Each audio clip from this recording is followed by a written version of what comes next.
Selamat pagi Bapak Ibu, Saudara-saudara, jemaat yang dikasihi Tuhan Yesus Kristus. Mari kita mendengarkan renungan harian Rabu 28 Mei 2025. Kita bersatu di dalam doa. Kasih karunia dan damai sejahtera dari Allah Bapa kiranya menerangi hati dan pikiran saudara-saudara di dalam nama Yesus Kristus Tuhan kita. Amin.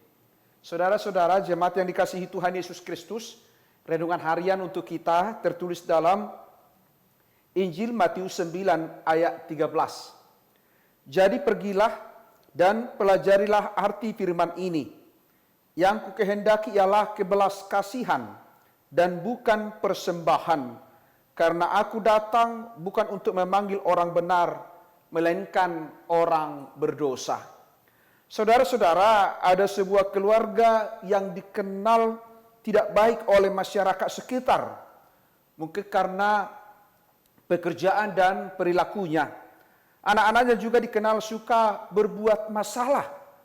Hampir setiap hari mereka menjadi buah bibir atau bahan obrolan tetangga. Pada suatu hari keluarga ini dikunjungi oleh seorang hamba Tuhan. Ternyata kunjungan dan sapaan dari hamba Tuhan ini memberikan pengaruh yang positif bagi keluarga ini.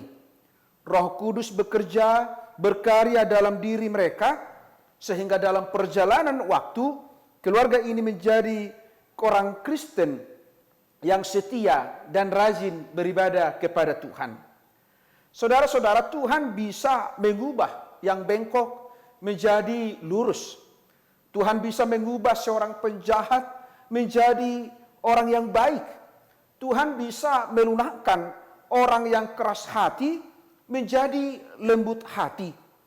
Tuhan bisa memanggil seseorang menjadi saksinya, rekan kerjanya, menjadi hambanya, menjadi sintua, menjadi pendeta, atau menjadi jemaat yang baik.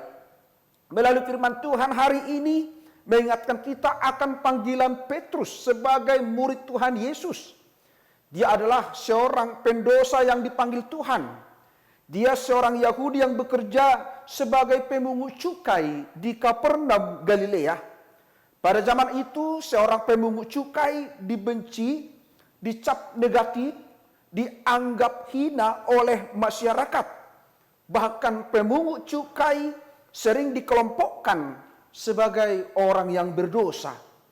Matius dan keluarganya dibenci, dicap berdosa. Mengapa demikian? Karena mereka bekerja sebagai penagih pajak untuk pemerintah Romawi atau penjajah Romawi. Mereka merampas hak rakyat dengan cara menaikkan pajak dan mengkorupsi kelebihannya lalu memasukkan ke kantong pribadi. Karena itu saudara-saudara, para pemungut cukai dipandang sebagai pendosa yang dapat disejajarkan dengan pembunuh, perampok, penjahat. Karena mereka adalah sahabat kaki tangan Romawi, bangsa kafir yang menjajah mereka. Karena itu Yesus memanggil seorang pemungut cukai, seorang yang hina, seorang yang dianggap pendosa oleh masyarakat. Karena itu Yesus memanggilnya, bahkan menjadikannya sebagai muridnya.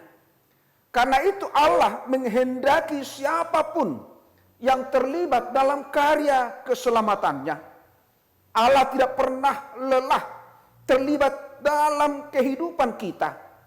Kepada semua kita dipanggil, dibentuk, sekalipun orang memandang kita sebagai pribadi yang berdosa, sebagai pribadi yang tidak layak, tetapi Tuhan bisa memakai kita menjadi alatnya. Karena Tuhan mengatakan, yang kukehendaki adalah belas kasihan, bukan persembahan. Karena aku datang bukan memanggil orang benar, melainkan orang yang berdosa. Saudara-saudara, Tuhan Yesus tidak menuntut kesempurnaan kita, tetapi meminta kesiapsediaan kita. Kita mau dibimbingnya dan dilibatkannya untuk pengembangan gerejanya.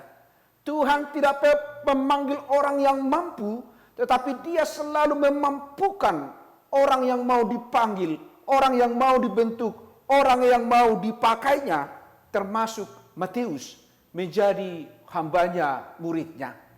Jadilah murid Yesus, jadilah hamba Tuhan yang selalu menceritakan, memberitakan kebaikan Allah dalam kehidupan kita.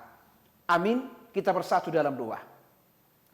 Terima kasih Bapa di surga atas sapaan firman-Mu yang telah mengingatkan kami atas panggilan Tuhan, pembentukan Tuhan dalam kehidupan kami, sehingga kami menjadi pribadi yang Tuhan mampukan menjadi murid-Mu, menjadi jemaat-Mu, menjadi orang-orang yang Tuhan pakai menjadi alat-Mu. Pakai kami Tuhan sebagai murid-Mu, sebagai anak-anak-Mu, supaya kami mampu memberitakan kebaikan Tuhan. Sekalipun kami diperhadapkan dengan kehidupan yang penuh dengan tantangan, pergumulan, atau sukacita, tetapi hendaklah dalam kehidupan kami tersebut, kami selalu melihat kuasa Tuhan, kebaikan Tuhan yang kami nyatakan. Engkau tahu kami adalah manusia yang lemah, yang tidak berdaya. Tetapi Engkau membentuk kami, memanggil kami menjadi alat-Mu, menjadi anak-Mu. Karena itu pakailah kami Tuhan. Kuatkan kami di dalam Roh Kudus, sehingga kami menjadi saksi Tuhan yang menghadirkan suasana-Mu dalam kehidupan kami. Berkati semua jemaat-Mu, orang yang percaya kepada Tuhan. Kiranya persekutuan kami dengan Tuhan di pagi hari ini menyemangati kami dalam menjalani kehidupan kami satu hari ini. Ampuni kami Tuhan dari segala dosa-dosa kami, supaya kami layak menerima berkat-Mu. Dalam nama Yesus kami telah berdoa dan mengucap syukur. Anugerah dari Tuhan kita Yesus Kristus, kasih setia dari Allah Bapa, dan persekutuan dengan Roh Kudus, kiranya menyertai dan memberkati saudara-saudara hari ini sampai selama-lamanya. Amin. Jemaat yang dikasihi Tuhan Yesus Kristus, selamat pagi, selamat beraktivitas. Tuhan Yesus memberkati. Shalom.